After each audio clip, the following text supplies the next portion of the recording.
Alright guys, how's it going? Welcome back. So £400 doesn't buy you an awful lot these days, does it? If you go out and buy a nice pair of jeans and a new pair of trainers, you won't get much change from 400 quid. Maybe a few nights out and a nice meal. Either way, it doesn't buy you a great deal. You wouldn't think it would buy you 6 metres of Swedish luxury, would you? Well, it can, and it has. Today I'm in a 2004 Volvo V70 that I paid just £400 for. I'm not really sure why I bought this, but as I mentioned in the old E46 M3 video, sometimes I can make some very questionable decisions. I only paid £400 for this car, but I've since spent another £400 on it, having a service and MOT done. And it also needed a driver's window regulator. The previous owner had propped up the driver's window using a bit of wood, and not told me obviously because I'm just a used car dealer and we're scum of the earth. In fact, on a social scale, it goes normal people, petty criminals, rapists, and then right down at the very bottom of the ladder, just above estate agents, the used car dealers. That seems to be the general consensus.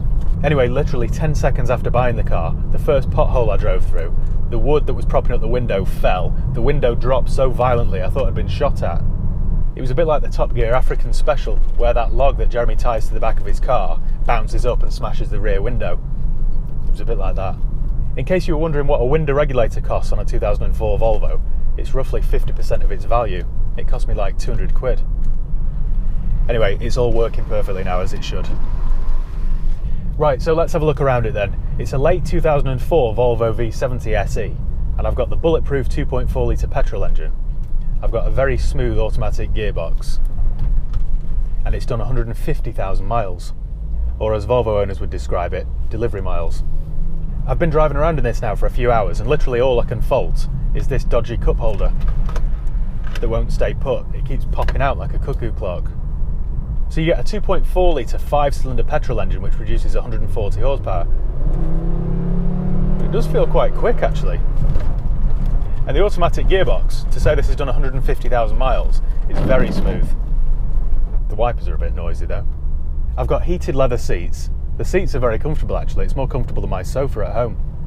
They're electrically adjustable too, which still work. It has powerful mirrors, which still work too, although the cover's missing off one side, which I have ordered. I like the clear display and I like how easy everything is to use. The onboard computer here is very easy to use. You literally just turn the dial on this stalk. The layout of all the buttons is perfect and everything's just very easy to use. The instrument cluster is very well designed too because it's not cluttered. It just gives you all the information you'd need. Nothing more, nothing less. My dad worked in Sweden for a while and had a V70 like this. And over in Sweden you can buy parts for them pretty much everywhere. Not that you'd need them though because they're very reliable. They have a timing belt that needs to be replaced every 10 years. Now VW and Fiat should really take note of that because their 5-year intervals are rip-off. The boot is cavernous and I like that the boot lid doesn't have those gas struts to keep it up, which always fail. These don't. If you ever find yourself in Sweden, every car on the road that isn't a Saab or a Tesla is a Volvo. Most of them are V70s too. And they're quite an outdoorsy people, and I think they just love the practicality of these V70s. You can fit all sorts in them. They even did an option with a 3rd row of seats, where you could have 2 rear seats in the back facing the other way, which, alright, they're only suitable for small children, but how handy is that? There's so much space in the back too, you could fold down the rear seats and lie down completely flat, which would be quite good if you were camping. In fact, I've camped in one of these cars. Now I'm saying that from experience because I've actually spent the night in the back of a V70.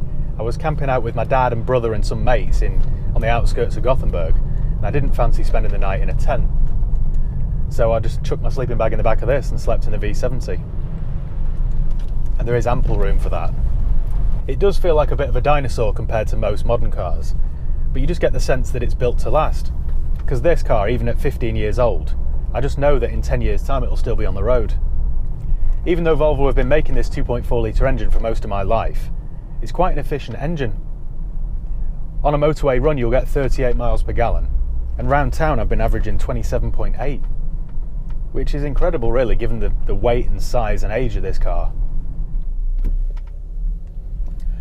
I forgot just how bad the turning circles were on these cars. In Sweden it might be every man's car, but over here it was usually bought by the middle classes. It's a well-known fact that more Sebastians and Henriettas have been transported to their lacrosse practice in the back of a V70 than in any other car on the road. And I can see why, because it kind of has that Lexus thing going on. And what I mean by that is the driver can drive around in something luxurious and expensive, and everybody else doesn't think that you're a complete bellend. I know myself, if I arrange to meet a customer out of hours, I've got to pick my car very carefully, because if I turn up in a Range Rover or a Mercedes or a BMW, they're just going to think I'm a bit of a show-off. Whereas if I turn up in a Lexus or a Volvo, I think it still looks like you're successful, but it doesn't look like you're conceited. People do judge you based on your car. I'm sure there's some truth in that, so let me know what you think below. Because these cars were designed for the harsh Scandinavian climate, they don't often rust like British, German or Japanese cars do. They're built like tanks. They feel very solid and heavy. The interiors don't age very well either. I mean, you can see that because the leather's quite soft, it shows all the crease and wrinkle lines in it. Especially a beige interior, because they show all the marks. You'd be better off buying a black interior.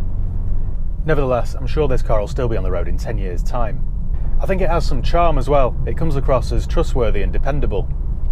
It's sort of like the family's golden retriever. It becomes a member of the family. I know that sounds a bit cringeworthy, but it's true. People have these for 10 years or 20 years. They just become part of the furniture. It does have some get up and go, this, actually, after all these years. So I just thought I'd share with you my latest acquisition. If you've ever owned a Volvo V70, let me know below. Let me know what your experience was like. If you liked the video, give it a thumbs up. Make sure you subscribe if you haven't done already. And yeah, I've got plenty more videos on the way, so I'll see you next time. Cheers, guys.